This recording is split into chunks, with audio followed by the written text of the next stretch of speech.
A Conselleira de Vivenda destaca a aposta do Goberno galego pola creación dun parque público de vivendas. A Xunta promoverá 10.000 vivendas públicas para o 2030 e impulsará a creación de solo para contar con espazo para promover a construción. O presidente da Xunta, Alfonso Rueda, destacou este mes de febreiro que o Goberno galego investirá 2.000 millóns de euros ata o 2030 para acadar un parque de 10.000 vivendas públicas.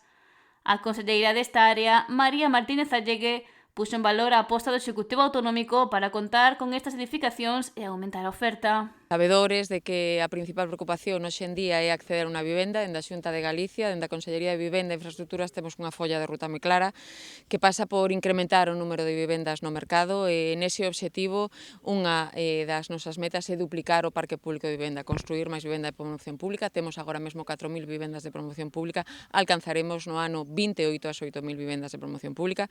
Vamos por bo camiño, temos xa máis de 3.000 en marcha e co compromiso marcado polo presidente Alfonso Rueda de que neste ano 2026 poremos as 1.000 restantes en marcha. Ademais, acabamos de asinar o Pacto de Vivenda de Galicia con todos os representantes do Observatorio de Vivenda de Galicia, que quere dicir cos máximos representantes e expertos en materia de vivenda na nosa comunidade autónoma. Estamos a falar de promotores, de constructores, de arquitectos técnicos, de consumidores e usuarios, de administradores de fincas, de todo o sector e, por suposto, e tamén dos concellos, co obxectivo ampliado de acadar no 2030 2.000 vivendas máis. Es decir, no ano 2030 teremos 10.000 vivendas de promoción pública, sen esquecernos, por suposto, de outros obxectivos que temos, como é habilitar solo, onde poder construir vivenda, porque sen solo non hai vivenda, temos os nosos proxectos de interés autonómico, polo cal desenvolveremos solo onde poder construir vivenda pública. É tamén moi importante incentivar o sector que construa e modificar normativa para desburocratizar, para axilizar, como levamos facendo e seguiremos facendo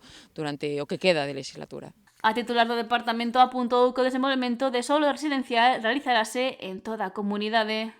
Temos marcados eses concellos e as súas áreas metropolitanas onde existe máis demanda de vivenda, polo tanto é onde incidiremos na construción de vivenda tanto pública como de vivenda protexida. Efectivamente temos esa folla de ruta perfectamente marcada, diseñada e orzamentada, porque sen orzamentos está claro que non se pode facer nada.